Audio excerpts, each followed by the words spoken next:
While out patrolling the grounds of the family farm, the girl Doris Lang chases down a lesser dragon and shoots it through the neck and the head with her laser rifle. The mutant creature appeared to be dead, but then suddenly attacked her horse, biting into its neck and killing it. She is skilled with a whip as she was raised by a werewolf hunter. Doris finishes the creature by shooting it in the head multiple times. As she realizes she chased the beast too far from her ranch, a werewolf appears before her claiming her dead horse and slashes at Doris, tearing off her cross necklace, and it falls to the ground. Lightning flashes and a cloaked figure suddenly appears in front of Doris. It is the ancient and formidable noble who reigns over this region of the frontier. She blasts the vampire with her rifle, but it does nothing. It simply reflects off his force field. He bares his fangs at Doris before biting her. Days later, Doris stops a stranger riding by to challenge him as she searches for a highly skilled vampire hunter. Using a werewolf hunter's whip from her late father, she attacks the stranger. He holds his tongue while he dodges and repels her attacks with ease. Not bothered, the stranger's horse calmly walks on, and Doris calls out after them that she's sorry and wants to hire him to kill the powerful noble who bit her. She offers him 3 meals a day and her body to do with as he pleases. He accepts. Back at the family ranch, Doris' young brother Dan is shooting mist demons that are attacking their sheep. Dan immediately likes the stranger. His name is Dee. The 3 of them ride a carriage into town to get supplies. When they arrive at the town square, Greco, the mayor's son, and his hooligans approach Doris to pester her about the cloth wrapped around her neck. Retreating to the privacy of a nearby alleyway, Greco tells Doris that she must marry him, otherwise he will tell the whole town she was bitten by the Count. Doris is strong-willed and punches him when he tries to kiss her. Furious at the rejection, Greco tells the entire town that the stranger with them is a hired vampire hunter. The allegation forces Doris to meet with the town mayor, who states that Doris knows the rules. Anyone bitten must go to the town camp. Dr. Furingo argues that the camp is not fit for anything living, reminding them the last time it was used 50 years ago a bitten girl was locked up there and the furious Count murdered 50 villagers as revenge, and the girl died in the camp anyway. Dee states that he will fulfill his contract and she can live at her home in the meantime, and Doris promises to take her own life if Dee fails. Later that night, while Doris was putting Dan to bed, Dee was inspecting Doris' late father's sword. A voice from nowhere speaks to Dee, teasing him of being in love, but he loves nothing as much as a stack of dead nobles. Doris thanks Dee for looking out for Dan and explains that her father was a hunter. Doris tells Dee that the noble is Count Magnus Lee and is rumored to be 10,000 years old. He is a formidable foe. Dee explains that the Count will make a move tonight, as tomorrow night is the Red Woman's moon and the nobles do not drink on that night. Far in the distance, Dee hears a werewolf approaching and puts Doris to sleep with his left hand. There is a face on his hand. Dee turns off the perimeter security and meets the visitors outside. The Count's daughter Larmika addresses Dee in disgust, and a mutant Ray Jinsei attacks Dee, but Dee is superior in skill. Dee stabs the mutant and surprisingly is stabbed by his own blade at the same time as is the mutant's time and space-bending power. Dee heals and they realize he is a damper, half vampire and half human. Larmika attacks Dee, but he easily reflects it. Understanding their defeat, Larmika and Ray Jinsei fall back. Back at the castle, Bats recall the events to the Count. Larmika prays to Dracula, their sacred ancestor, and Ray Jinsei tells Larmika the Count asks for her, but she smacks him in the face. He has no authority to give her orders. Dee rides out to the castle. With the power of his amulet, he kills many of the mutant creatures guarding the entrance. Dee is attacked by the flying creature named Gimlet, a stone giant named Golem, then faces a witch's summoned spirit beast, before smashing a hole in the wall, falling into the damp subterranean region below. Hand berates Dee about it being a trap and points out the skeletal remains of the war 10,000 years ago. Following the tunnel, they arrive at a cave opening.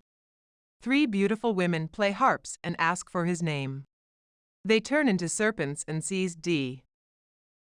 This ancient demon is known as the Midwitch Medusas and intends on sucking the vital essence from Dee before ultimately killing him.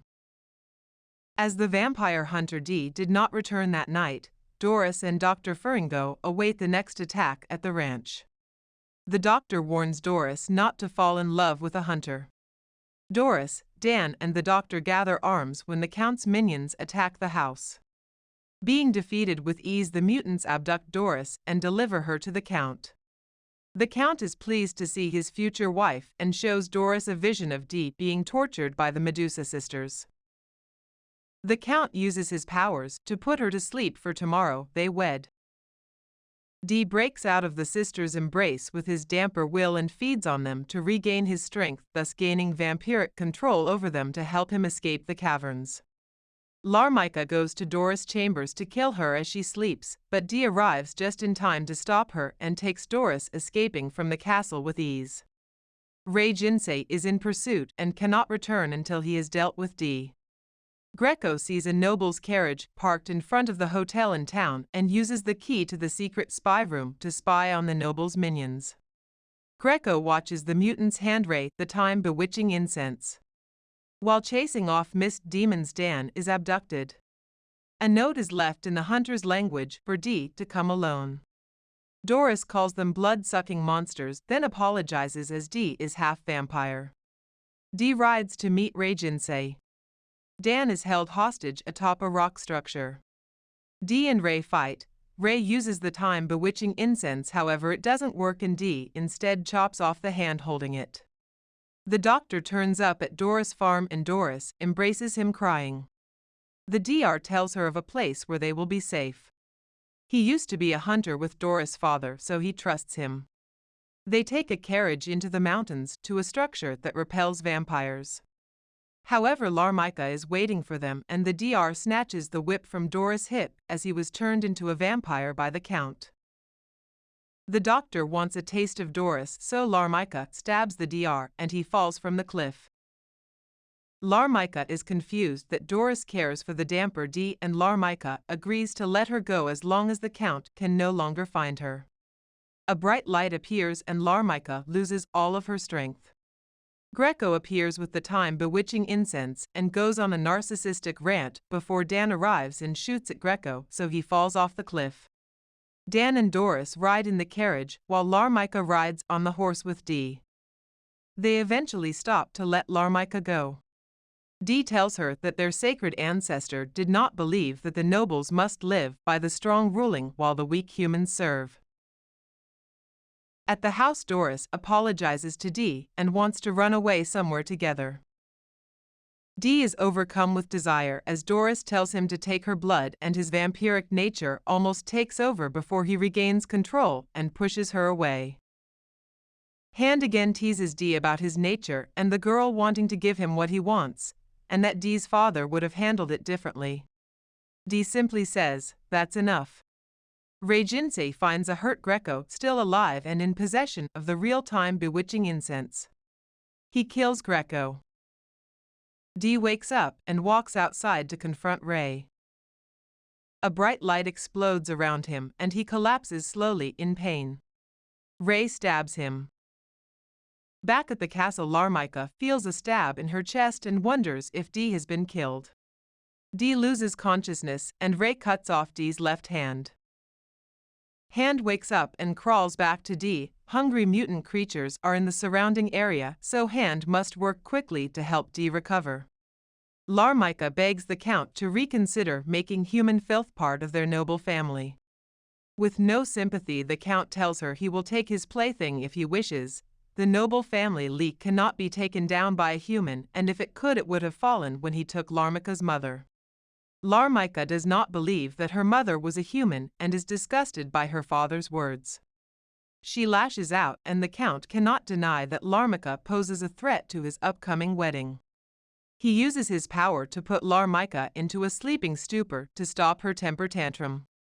Ray asks the Count to fulfill his promise to turn him into a noble. The Count scoffs as he should be grateful he lives after his repeated failures and to wait another 50 years before he asks again. Ray's pride is destroyed. Hand has successfully reattached himself to Dee and sees the mist demon attacking something near them.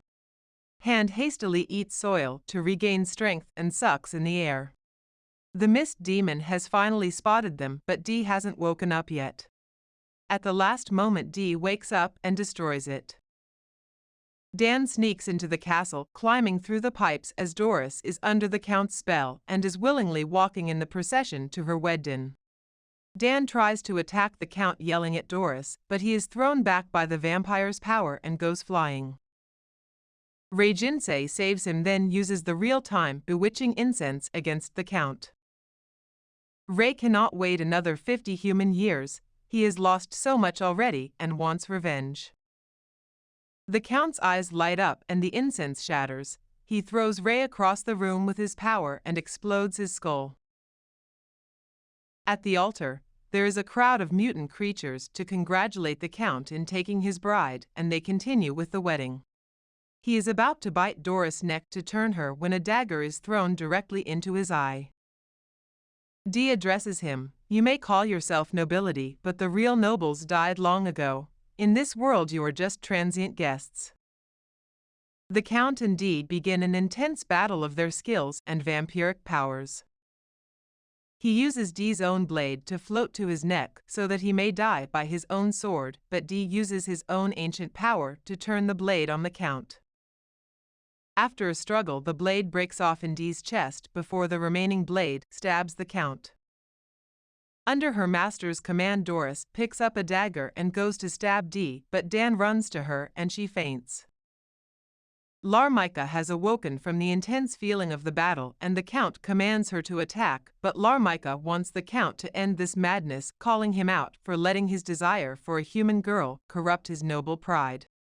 Still pinned against the wall next to the portrait of Dracula, with the castle trembling, threatening to collapse around them, the Count realizes that Dee is the offspring of their sacred ancestor, Dracula himself.